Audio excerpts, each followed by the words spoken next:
Sitting at my desk, I reminisced about the 30 years since our wedding, recalling our honeymoon and the fondest memories of my life. Reflecting on our cherished time in Hawaii with Maggie fills me with deep nostalgia and gratitude. It was an extraordinary, magical experience that will always hold a special place in my heart. From the start, it felt like we had stepped into an enchanted realm, washing away all worldly concerns and leaving a serene tranquility. Walking hand in hand along Waikiki's pristine beaches with gentle waves kissing our feet, we were captivated by the beauty around us. The fragrant scent of plumeria lingered in the air, a constant reminder of the romance and peace that surrounded us. Our honeymoon wasn't just about the breathtaking landscapes, it was the shared experiences that etched themselves into our souls. Exploring lush rainforests and discovering hidden waterfalls revealed the majesty of nature. Standing together, we marveled at the raw power and beauty around us.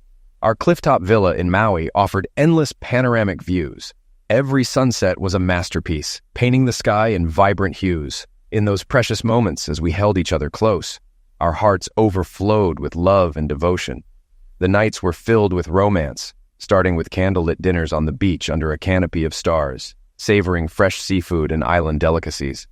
But it was Maggie's tender gaze that truly made those evenings magical. Hawaii wasn't just a destination. It became the embodiment of our love story, filled with cherished memories and shared dreams. Thinking back on our honeymoon, I relived the beauty and depth of our connection. Hawaii fueled our love, strengthening our bond and bringing us unparalleled joy and peace. I'm sincerely grateful for the precious memories we created in that romantic oasis. Lost in thought, my secretary interrupted, noticing my good mood. She jokingly asked if I'd won the lottery. I explained that my wife had been especially attentive lately, making me feel appreciated and loved after years. It felt like a second honeymoon, and for the first time in years, I couldn't wait to be with her and couldn't stop thinking about her. For the past 2 weeks, I've called Maggie several times a day just to hear her voice, feeling like a lovesick teenager. But I didn't mind. I was happy again, and I didn't want it to end. Maggie and I share a sturdy marriage, yet over 30 years, the spark can dwindle into routine. However, these past 2 weeks have been different. Maggie's been playful, eager for closeness almost every night, and reviving past gestures. I never doubted this surge in affection as anything but a rejuvenation of our bond. Excitedly, I left work early, planning a romantic surprise for her. I bought 24 roses, penned a heartfelt note, picked up her favorite wine and a box of chocolate-covered cherries. Tonight, along with professing my love, I'll unveil the 7-night cruise I booked in celebration of our love. With a grin, I returned home through the garage, brimming with anticipation. Climbing the kitchen steps, instead of finding my beloved wife Maggie, I discovered our daughter Brandy, 29, at the table. Greeting her with a kiss on the forehead, I asked, "Hey there, where's Mom?" Just 2 weeks ago, they had a significant conversation. "Brandy, I'm not sure about this," Maggie confessed. "I love your dad very much, and I'm afraid that if I go through this, I'll hurt him." "Mom, Dad loves you and he will understand," Brandy reassured. "You yourself said that you need something more than what you received before, and Dad is not getting any younger. I know that he will understand your needs and allow you to have this one-time pleasure." "Brandy, there's no way I can stand in front of your father and tell him I'm on a date with another man. I just can't do it," Maggie insisted. "Then let me do it," Brandy offered. "Alexander will be waiting for you at the restaurant at 7 in the evening, and you will be ready to leave by 6 in the evening when Dad gets home. I'll be here and explain everything to him, and you'll get the experience you crave." "Honey." "Yes, I agreed to this date, but I have doubts. This is wrong and I shouldn't go. How will I be able to look your father in the eye for the next 2 weeks knowing that I agreed to go on a date with another man?" Maggie expressed her concerns. "Well, I can suggest that you don't tell him anything, but during these 2 weeks, show him how much you love him. Let him know that he has nothing to worry about. And when I explain everything, he will understand that what you are doing is not about love, but only about new friendships and a little fun lovemaking. Reach out to him and rock his world. And when I explain the situation that evening, he will welcome you back with open arms. Believe me, Dad loves you and is ready to do anything for you. He always gave you what you wanted, just like that," Brandy advised. "Showing his love for you, Mom. Probably yes. And maybe you're right. Well, I mean, it's just one date and it doesn't mean I'm leaving your father for another man. Having a fun night out 30 years later shouldn't be a problem. I'm going to show your dad how wonderful he is and how much I love him every night until date night. And then, when I get back to him, I'm going to try to make him the happiest man in the world, Maggie resolved. Mom, just make him feel loved and appreciated. He is a great guy and will give you this one-of-a-kind experience. Now I have to get home to cook dinner for Mike. Thanks, baby, and say hi to Mike. When will you two give us grandchildren? Brandy asked. Soon. We've already talked and plan to start working on it in a few months, Brandy replied. Before heading home, Maggie sat alone in the art studio Jason had built for her behind their house, in front of his latest project. Lately, she had been having difficulty being creative because the thought of being with another man weighed heavily on her. Guilt blocked her creativity until Maggie remembered Brandy's words, and suddenly her brushes came to life, covering the canvas with vibrant colors and emotional landscapes. Suddenly she felt confident that she was doing the right thing for herself and that her husband would give her this experience. She found herself talking to herself as she sat alone, feeling peace overcome her guilt. Jason may be angry at first, but I know I can make him understand. I truly love this man, and he was such a wonderful husband and father. I will be the best wife and show him how much I love him. On the initial night of my love-boosting plan, I slipped into his favorite baby doll nightgown post-shower, fixed my hair, and spent time on my makeup. Meeting Jason at the door in the nightgown and heels, I whisked him to the bedroom, undressing him and surprising him with a long-forgotten pleasure below the belt, eagerly. His smile filled me with warmth, and I pondered why I hadn't done this sooner. His embrace and words of love sealed the moment. Maggie, that was the best homecoming in ages. What prompted it? Jason inquired. I just wanted to show you how special you are and how much I love you. Did you enjoy it? I asked. I did. It's been too long. I forgot how much I missed it. I felt content, he replied, pulling me onto the bed for passionate kisses. It was the best closeness we'd had in years, leading me to reconsider my date plans with Alexander. Over the ensuing weeks, our closeness soared, and Jason transformed. He was more joyful, affectionate, and engaging, reigniting our bond. I found myself happier than I'd been in ages and reconsidered my date night plans, even confiding in Brandy about the change. Maybe I didn't need that experience anymore as Dad and I found our spark again. This is wonderful, Mom, but hold off on canceling just yet. Let's see how the next 2 weeks unfold. Enjoy each other and reevaluate later. You can always cancel last minute and Alexander will understand. But remember, this opportunity might not come again, Brandy advised. Okay, maybe you're right. Tell me more about Alexander. I recall he's your friend's father, but refresh my memory about his situation, I requested. Sure, Mom. When his wife Mary was diagnosed with an inoperable brain tumor, Alexander dedicated himself to her until her passing. He became a recluse afterward, battling depression and loneliness. He struggled with the idea of dating again, feeling lost without Mary, Brandy explained. As I listened to his story, I realized I might have a solution for both of you, Brandy continued. I told him about your enduring love for Dad and your desire to rejuvenate your relationship. We discussed the idea of a date not for a long-term romance, but to explore friendship and perhaps more, without abandoning Dad. When he laid eyes on your photo, his face lit up. He grinned and questioned, Do I really have a chance to take her out? Here's our chat, Mr. Connor. I promise, once I show Mom your picture and tell her about you, she won't pass up this opportunity. But she's a bit older than you. Will that be an issue? Not at all, as long as she looks the same. I'd love to spend time with her. What about your dad? Will he be okay with her dating me? After all, she's his wife. Like I said, leave it to me. Dad will do anything to make Mom happy, and she needs it just as much as you do. I think you two can support each other and become good friends. Trust me, I'll handle everything. I'll talk to her, and if she's on board, I'll give you her number. Then you can plan a date and spend the night together. Nights? What do you mean? Mr. Connor, you're both adults. You both crave companionship. Get creative and plan an evening and night together. So he finds you attractive and wants to spend the night with you. If you're interested, I'll give him your cell number and tell him to call you during the day. He seems really nice, and he's about 10 years younger than you. I know you'll be happy. He just needs someone to talk to and be friends with. And I believe you two can help each other. The following day, Alexander phoned Maggie, and after a delightful chat, he asked her to be his companion and spend the night with him. His compliments about her photo and the prospect of a date made her feel giddy like a schoolgirl. The thrill of something new and his playful banter gave her butterflies. She accepted the date eagerly, expressing her anticipation. While he offered to pick her up, she preferred to meet at the restaurant.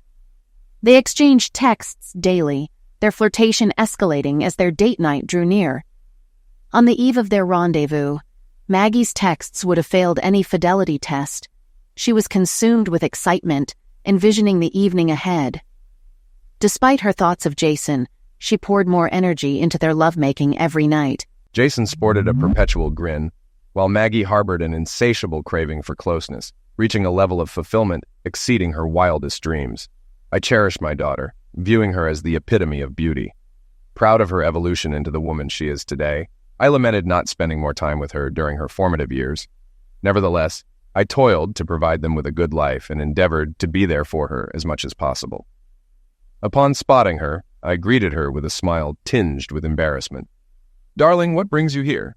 And where's your mother?" I inquired, placing 24 roses, a bottle of wine, and a box of chocolates on the table. "I have a special surprise for your mom tonight, and I can't wait to see her reaction." Reaching into my jacket pocket, I retrieved travel plans and tickets for a week-long cruise. "I'm whisking your mom away on a 7-day cruise aboard the new yacht, love. I'm eager to witness her joy when she learns about it. Don't breathe a word when she arrives. I want it to be a surprise." "Dad." Her use of daddy always tugged at my heartstrings, evoking memories of her as a little girl nestled on my lap. But I sensed something amiss as tears welled in her eyes, and she struggled to catch her breath, clearly anxious about what I was about to hear. "Dad, we need to talk," she said, a tear slipping from her eye. Witnessing the concern on my face, I inquired, "What's wrong? Is something the matter with Mom?" "No, Mom's okay. Please, just sit down and I'll explain everything," she urged. I settled in, meeting her tearful gaze as she struggled to continue. After a pause, she began, "Dad, you know how much Mom loves you, and she's mentioned how great things have been between you two lately." "Yes, and I love her too. That's why I want to express my feelings for her now." Seeing her tears, I sensed that her words weren't unfolding as planned. "I'm really sorry, Daddy, but Mom has a date." I sat in silence, comprehending the words, but grappling with their significance. Her tears flowed as my mind connected the dots, stirring anger within me. "Brandy, what do you mean?" "Where's your mother?" I demanded, my voice booming, causing her to recoil in fear. "Mom loves you deeply, Daddy. And you might take this the wrong way, but she went on a date with someone else and won't be home until tomorrow.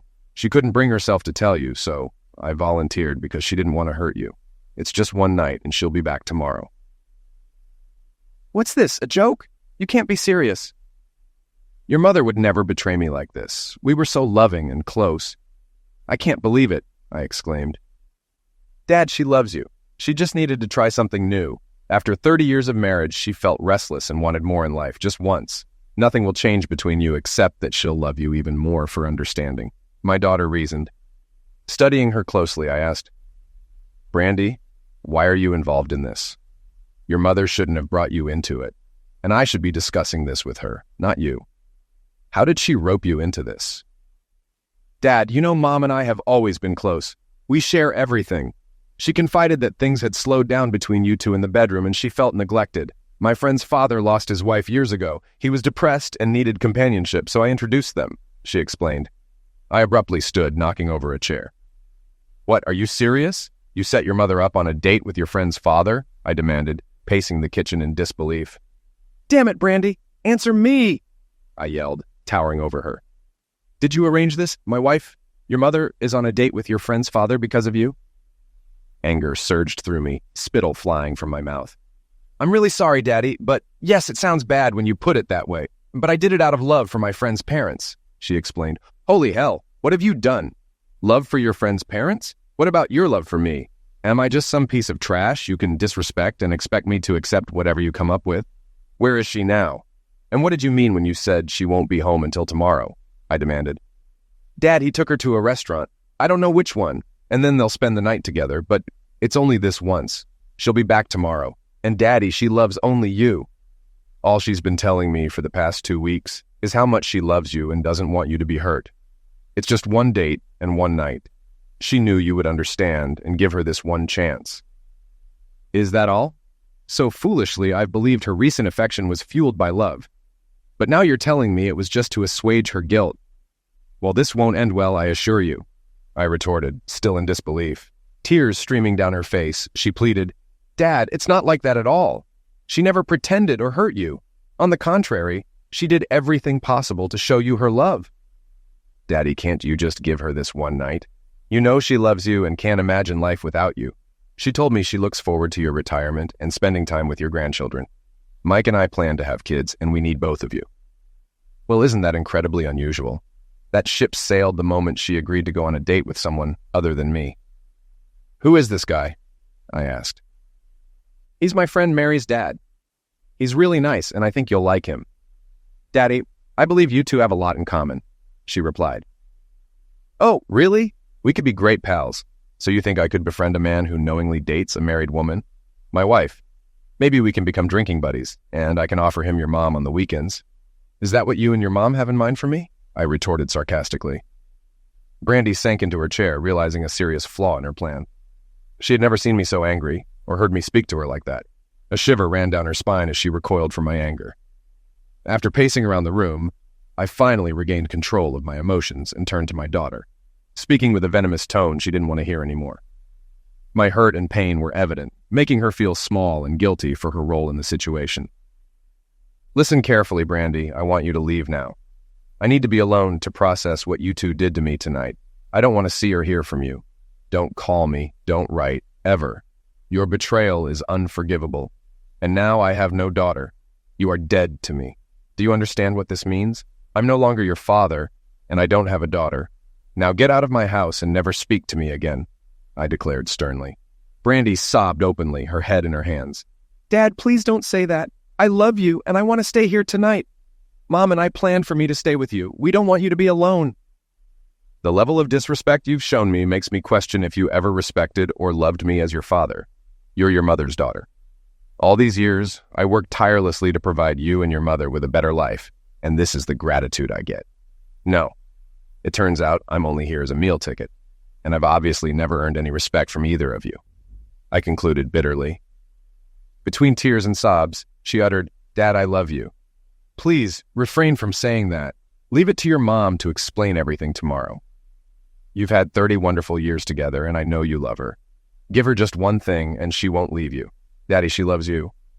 She may have her one thing, 2 things, or 1,000 things, but she will never have me again. Forgiveness is beyond my capabilities. Everyone involved will be punished, including the lonely man who took my wife. A married woman. Now go away. You showed your true colors. You still have your mother. Nothing will change for you. You two are made for each other. Like I said, Brandy, in my heart, you are no longer my daughter. Now please leave me. With tears streaming down her face in agony, she literally ran out of the house, experiencing a pain she had never felt before. She never anticipated her father's reaction would be like this. Had he truly forsaken her? For the first time, she realized she might have overstepped a boundary by aiding her mom with this idea. Knowing he loved them both, she could see his anger clearly. No, he was furious, and she prayed he would forgive them. Immediately after Brandy departed, I dialed Maggie's cell phone, but it went straight to voicemail. I left several messages pleading for her to call me and come home. After a few drinks and no response, I sent numerous text messages with the same plea. Still, there was no reply. By 2 o'clock in the morning, it dawned on me that she wouldn't return or answer my calls. Exhausted from self-pity, I simply stared at the TV, which was broadcasting more bad news. In an instant, my world transformed into a nightmare. I reflected on our 3 decades of marriage, recalling the fond memories, the birth of our daughter, the joyous celebrations, Brandy's wedding, and the close bond we shared. All now seemed lost forever. Before her infidelity, Maggie and I maintained closeness 2 to 3 times a week, albeit routine and less thrilling than in our youth. Yet there were no grievances. Post-coitus, we always embraced and drifted off to sleep in each other's arms. "I love you" was a daily exchange, and disagreements were rare. Gazing out the window, my eyes settled on the art studio I constructed for Maggie to nurture her passion. For 2 decades, she devoted herself to crafting remarkable paintings and sculptures, earning accolades displayed in the studio-turned-gallery I crafted to showcase her achievements. It became her sanctuary, a testament to her artistic prowess. While I adored her, I often felt relegated to a distant third in her priorities, behind our daughter and her art. Regardless, her happiness was paramount to me. Brandy's revelation rattled me to the core. The disclosure of her desire to seek closeness elsewhere blindsided me, a betrayal delivered through our daughter that stoked my fury and humiliation. Amidst my turmoil, I contemplated my life, my home, and the uncertain future ahead. My ancestral home, passed down from my grandfather, stood free of mortgage and stirred thoughts of vengeance in my inebriated mind. Fueled by anger and hurt, I pondered ways to inflict reciprocal pain upon Maggie. As I continued to peer out at her sanctuary, a surge of resolve coursed through me. With newfound vigor, I leapt from the couch, replacing sorrow with action. Over a dozen trips to our bedroom ensued, as I gathered Maggie's belongings and relocated them to her studio. Expensive shoes, dresses, clothes, jewelry, all now strewn across the floor of her artistic refuge. For the next hour, I scoured the house for photo albums, including our wedding mementos, stacking them atop the burgeoning pile. Then it struck me. She had vacuum-sealed belongings in the attic. Among them lay her wedding gown, infant garments, and numerous sentimental items, all of which I hauled down into the growing heap, now towering over a meter high. It's astonishing how much one person accumulates over the years. Removing all her framed photographs from the walls, I added them to the stack. Sculptures, sketches, and every cherished possession she held dear were amalgamated into this mounting pile of belongings. As the clock struck 5 in the morning, I remained on edge. Resolving to refrain from action until 6 a.m., I afforded her an opportunity to return home or respond to my calls and messages.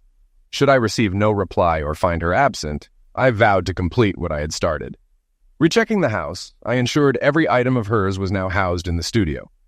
At 5:30, I retrieved a 20-liter canister of gasoline from the garage and made my way to the studio.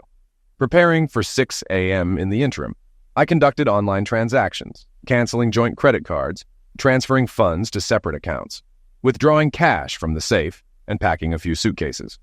These I loaded into my truck, anticipating my temporary departure until legal matters were resolved. Waiting another 5 minutes for her potential return, by 6:05, my last glimmer of hope extinguished. I doused the pile and studio walls with gasoline. With a heavy sigh and brief hesitation, I made my fateful decision, igniting the heap with a lit match. The flames rapidly consumed her treasures, their glow already visible from the street before I could depart. The flames swiftly engulfed her world, and everything dear to her.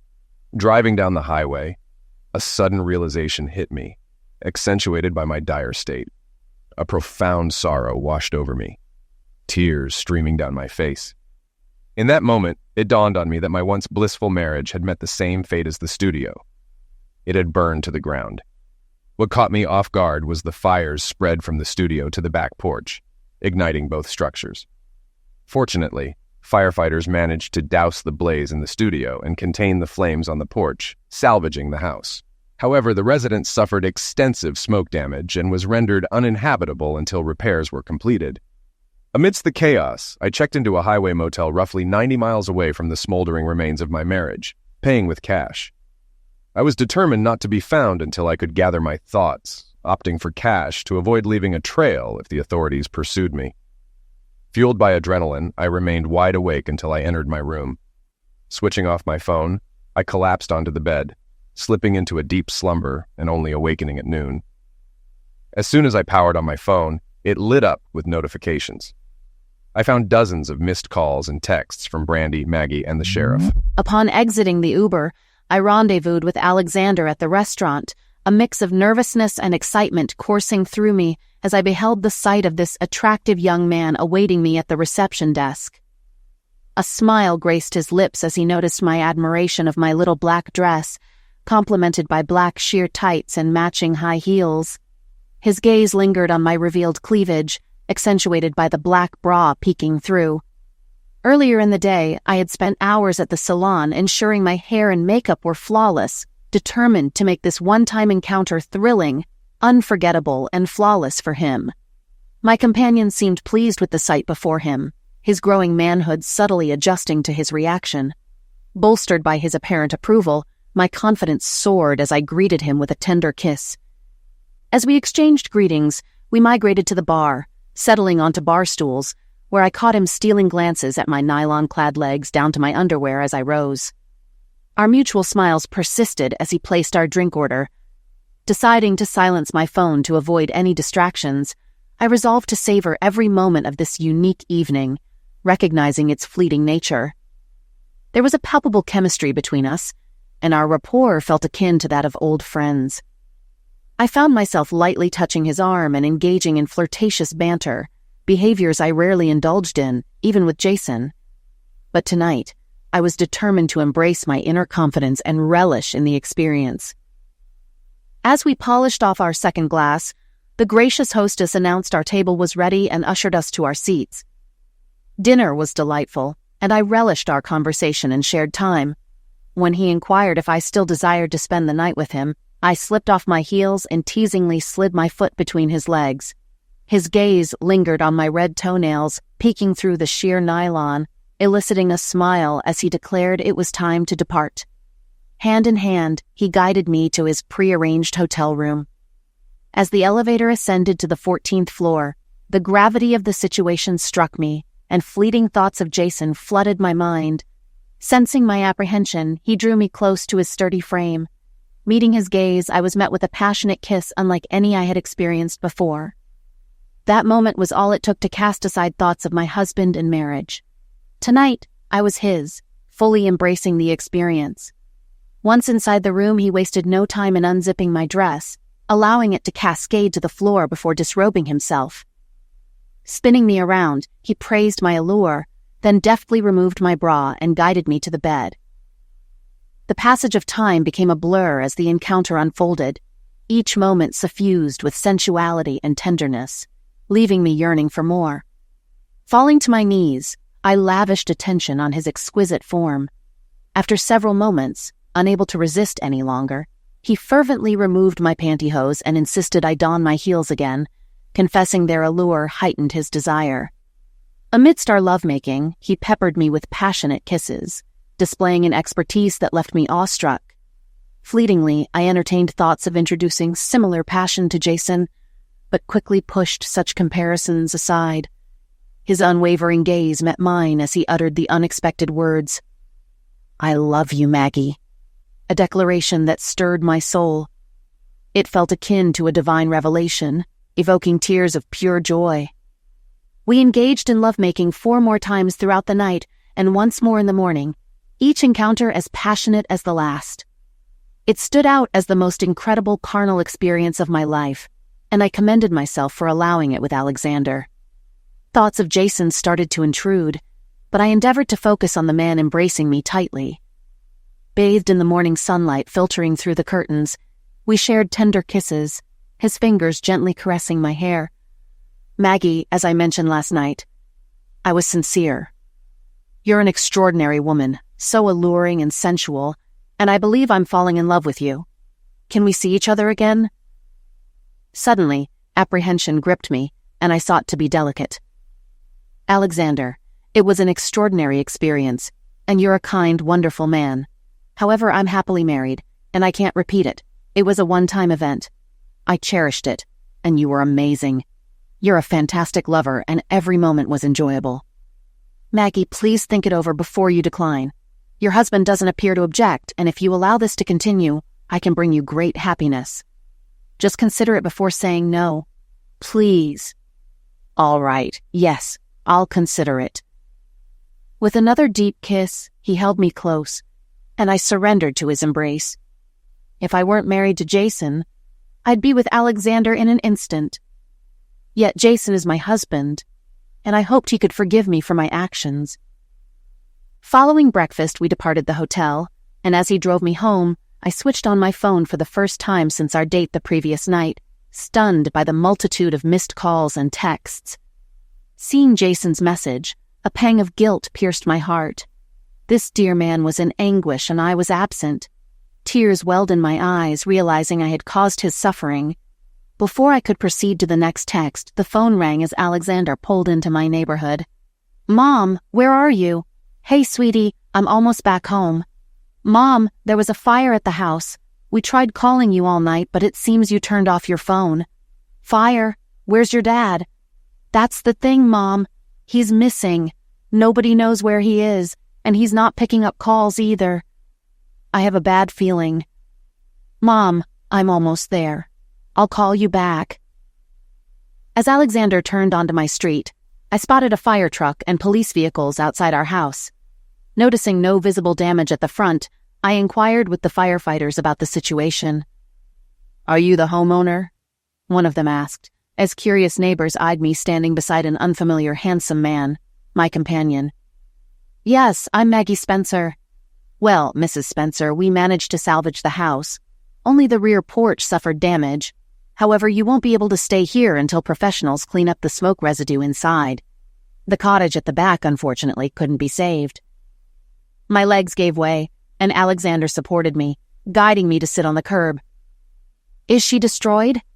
"I'm sorry, Mrs. Spencer, but all that remains are charred remains. We'll investigate the cause of the fire, but for now, the police detective has a few inquiries for you." I hurriedly rose and headed towards the back of the house before Sergeant Wilson could interrogate me. He caught up as I stood before the remnants of my cherished sanctuary. Instantly, I suspected Jason's hand in this, a retaliatory act for my indiscretions. "Mrs. Spencer, do you have any idea what happened here?" inquired Sergeant Wilson. "No, I wasn't here last night, and I'm clueless about what transpired," I replied. "Are you her husband?" He redirected his question to Alexander.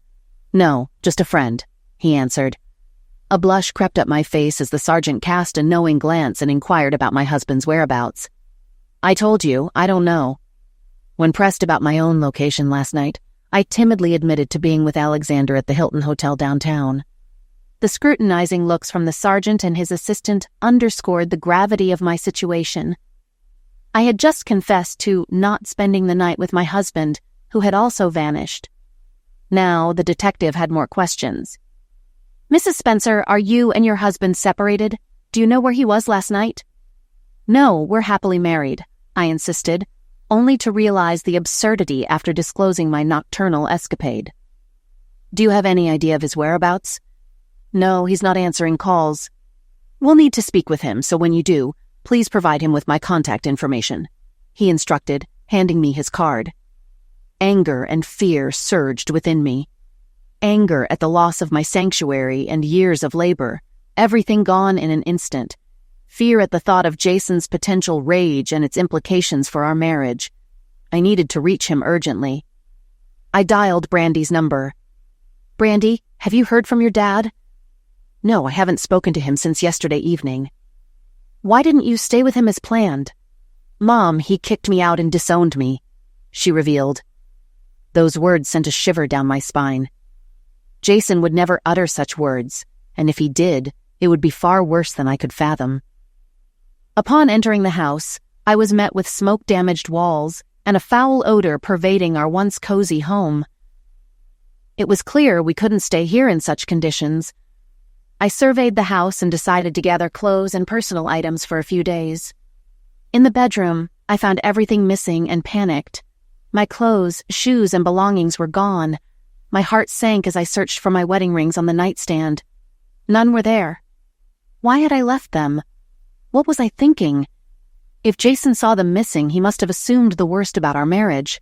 How foolish and selfish of me. In a panic, I scoured every room, realizing all my possessions were gone. A dreadful realization struck me. Had he truly destroyed everything? Was there nothing left? I rushed out of the house and returned to the studio, examining the remnants closely. Amidst the debris, I spotted photo frames and partially damaged clothing. It was evident Jason hadn't taken my day out as expected, but had obliterated everything dear to me, severing me from his life in one swift blow. I called Brandy in tears and recounted what had occurred, expressing my need for a place to stay. Alexander promptly offered his place, but he was the last person I wanted to see. I insisted on being alone and asked him to leave, hurting him with my abruptness. In that moment, anger swelled within me, directed both at myself and the man I had spent the night with. I recognized my wrongdoing, but unfairly placed blame on him for my selfish betrayal, when it was clearly my fault. "Brandy, I've lost your dad," I sobbed. "Mom, please don't say that," she pleaded. "Dad loves you, Mom," she reassured. "He burned everything, my clothes, paintings, my studio, all gone. He left me with nothing, not even a place to stay. He won't answer my calls. I hurt him the most, and I don't blame him. What I did is unforgivable. I should have talked to him instead of going on that date. We could have worked things out, but my selfishness drove him away. If I were in his shoes, I'd never take me back. What should I do now? I have nowhere to go, no clothes." "Mom, don't blame yourself. It's partly my fault. You can stay with us until your house is fixed today. We'll buy new clothes and get you settled tonight," Brandy offered. "Brandy, all my paintings and sculptures are gone. 30 years of marriage and 20 years of my work destroyed. And I'm left alone," I lamented, attracting the attention of neighbors passing by. "Oh my God, your dad's calling. I'll call you back." Struggling to answer the call, I nearly collapsed, but just managed to connect. "Jason, is that you?" I asked breathlessly. "Hi, Maggie, how are you?" "Jason, where are you? Please come home," I pleaded. "No, Maggie. I know everything from your daughter. Yes, your daughter, not mine. You're both dead to me. And this may be the last time we talk." "Jason, no, please don't say that. I love you. You need to know this," I begged. "Jason, the studio is gone." "Did you do this?" he demanded. "Maggie, you did it. Not me. Maybe not physically, but you incinerated it with your betrayal. When I saw your wedding rings discarded and you gave yourself to another, you died in my heart. Your actions are unforgivable. And Brandy's involvement is shameful and incomprehensible. We're finished. I'll see my lawyers on Monday to start the process. Please, Jason, can't we talk and work things out? You can't just discard our 30 wonderful years like this," I implored. "Maggie, we're talking. And I'm not the one discarding our 30 wonderful years. You planned to betray me, gave me 2 weeks of amazing love to ease your guilt, then cheated with your daughter's help. No one could accept or forgive such treachery. It was pure evil. I hope you regret it for the rest of your pathetic life. This is our last conversation. Contact my attorney for anything further. Goodbye, Maggie." "Jason, hold on. Jason. Jason had vanished, taking with him the world I cherished and loved. Brandy arrived just as I was desperately calling Jason, who had already ended the call. We embraced, tears streaming down our faces as we mourned our loss. Eventually, we realized we couldn't stay amidst the wreckage of what was once our home. While authorities investigated the fire, we needed to regroup, so we headed to Brandy's house. Upon arrival, Brandy recounted the entire ordeal to Mike, who was taken aback by her explanation. Brandy attempted to explain everything, but when Mike discovered that his wife had arranged a date for her mother with a friend's father, he was appalled and furious. His anger flared. "Brandy, you set up a date for your mother with another man. And worse, you knew your father would be alone. You should have known he wouldn't stand for it. What kind of man would allow his wife to go out with someone else? Is this what you envision for our future? Will you willingly betray me like your mother did to your father? He was a good man. You and your mom were his whole world. What have you done, Brandy? Let me tell you. You've shattered a good man and pushed him to extremes. I can't express how disappointed I am in you. I'll reach out to him and apologize for your thoughtlessness, but we also need to talk about us. Having children with you is on hold until I figure out where your values lie. I'll be blunt. I don't share them, and I won't tolerate such betrayal." She was taken aback by his anger and dismayed by his lack of understanding of her mother's predicament. It was just one date after 30 years of marriage, for heaven's sake. So what? Later, she realized the real issue was the collapse of her parents' marriage, her father's departure, and her mother's shattered happiness. Soon, they would all face the consequences of her actions. 5 days later, I returned home to assess the damage. Opting against an insurance claim to avoid additional costs, I informed the lawyer that the house was solely mine, not part of the settlement. Maggie could receive half our savings and no child support. If she resisted, I'd file for infidelity, exposing her affair with our daughter's friend's father.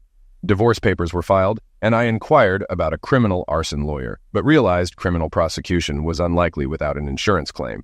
In the worst case, fines might be issued, but no charges would proceed unless a false report was filed. A neighbor, acquainted with Brandy from school, called her when she saw me return. Brandy rushed over as I inspected the damage. Hearing her enter, I focused on the task, glancing at the ashes that once housed Maggie's studio. Brandy found me in a bedroom, embracing me tightly. "Daddy, I'm so sorry. Please forgive us. We love you." "Brandy, I can't forgive either of you. I told you not to speak to me again. Now leave me be." "No, you're my father, and you have to forgive me. I'm your daughter, and you love me." "Listen, I have no daughter anymore. Just a woman who broke my heart. Leave me alone." "Dad, Mom needs you. She's with us, misses you terribly, and wants to apologize." "Will you come over?" "Never. Our marriage ended the moment she went on that date and left her wedding rings. It's over, and I won't speak to her. You can both contact me through my lawyer. I'll get a new phone and number. But for now, leave and be with your mother." "Are you really ending 30 years of marriage?" "No, your mother did that when she took off her rings and went to her lover. You both destroyed my happiness, and I won't forget or forgive. Get out." Brandy left in tears, devastated by her father's disownment. His words cut deep, leaving a lasting pain that no therapy could heal. The following day, Maggie received divorce papers and was overwhelmed. Realizing her marriage ended due to her infidelity, she attempted to reconcile, sought counseling, and tried talking to Jason, but he remained silent toward her and Brandy. Mike eventually reached Jason, expressing his dismay at the girl's actions. He reconsidered having children due to doubts about Brandy's loyalty and involvement in the affair. Mike couldn't imagine living with someone with such values and is now in couples counseling to salvage their marriage. Maggie hoped to return to the rebuilt house, but the divorce decree awarded it to Jason. She received half their savings and $3,000 monthly child support for 10 years, which he had no intention of paying. Maggie must find employment to support herself, a responsibility she hadn't faced during their 30-year marriage. She eventually relocated from her daughter's apartment to a small one-room flat near the city center, where she secured employment at a small art gallery as a sales agent to make ends meet. Maggie's artistic freedom faced a sudden threat. No longer could she devote all her time to the splendid studio crafted by Jason, nor could she sit amid her art projects, savoring the serene lake view through the expansive panoramic windows gifted by her husband. Soon, work consumed her schedule, leaving little time to recreate the life she once knew. Gone were the days of leisure, along with her opulent and contented marriage, all for one exhilarating night with another man. There were never enough tears to erase the agony and remorse from that one-time affair. Knowing her beloved husband Jason would never speak to her again, especially after disowning their daughter, shattered her heart. Brandy spiraled into a deep depression following her parents' divorce, seeking solace and salvaging her crumbling marriage through therapy. Months later, the house was restored, and Jason continued to fulfill the court-mandated compensation. Without forewarning, he sold the house. Following the sale, Maggie approached him, seeking reconciliation and forgiveness. When she pressed the doorbell, a young couple welcomed her as they opened the door. "Hello, how can we assist you?" the woman inquired. "Yes, I'm seeking Jason Spencer." "He's here." "Oh, the kind man who sold us this house." "No, he mentioned he was leaving the country for a fresh start. He was incredibly pleasant and helpful. Are you Maggie by any chance?" "Yes, that's me." "He left an envelope and instructed us to give it to you if you ever came by." "Thank you. I'll read it later. Best wishes and enjoy this lovely home." Maggie sat in the car, tears streaming down her face, realizing she'd never encounter Jason again, and lamenting the love she had recklessly discarded. Returning to her solitary apartment, she sat on the bed, her hand trembling as she unfolded the letter. "Maggie, 30 remarkable years. I'll forever cherish the beautiful life we shared. You were my first and only love. I deeply regret not fulfilling my role as your husband.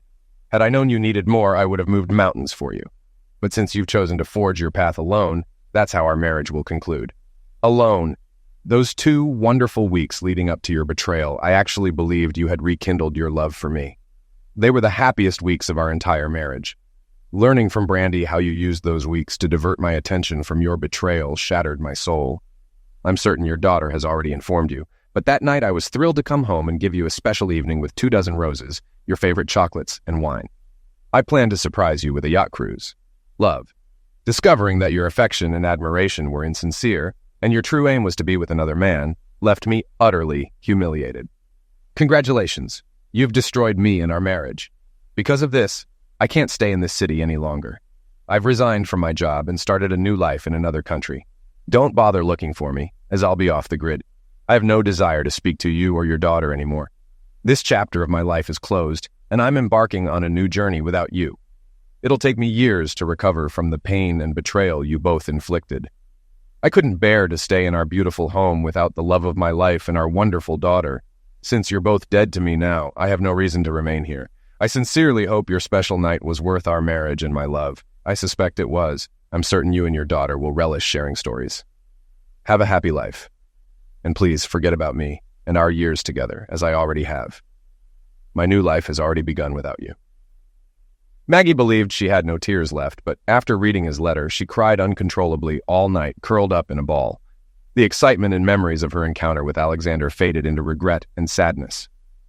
Now 52 and alone, she foresaw a bleak future without Jason.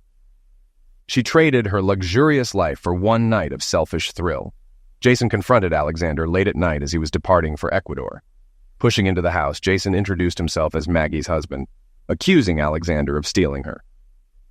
Despite Alexander's attempts to explain, Jason refused to accept any excuses. His pent-up anger and pain were unleashed on the man before him. Their exchange was brief as Jason wielded a crowbar. In less than a minute, Alexander's life changed forever. Before departing for the airport and leaving the country, Jason warned him, "I offer advice, idiot. Sleeping with a married woman is detrimental to your health."